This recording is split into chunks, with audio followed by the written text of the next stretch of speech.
దక్షిణాదిలో ప్రతిష్టాత్మక bullet train project పనులు ప్రారంభమయ్యాయి. చెన్నై, హైదరాబాద్, బెంగళూరు హైస్పీడ్ రైలు కారిడార్లకు సంబంధించి క్షేత్రస్థాయిలో మార్కింగ్ పనులు శరవేగంగా సాగుతున్నాయి.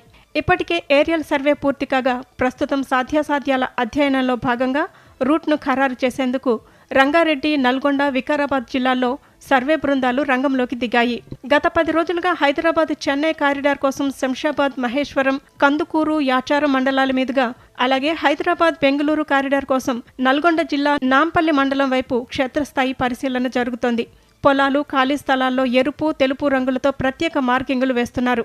యాచారం మండలంలోని కురుమిద్ద, మేడిపల్లి, మల్కిస్గూడెం, చింతపట్ల, గౌరెల్లి తదితర గ్రామాల్లో ఇప్పటికే మార్కింగ్ ప్రక్రియ పూర్తయింది.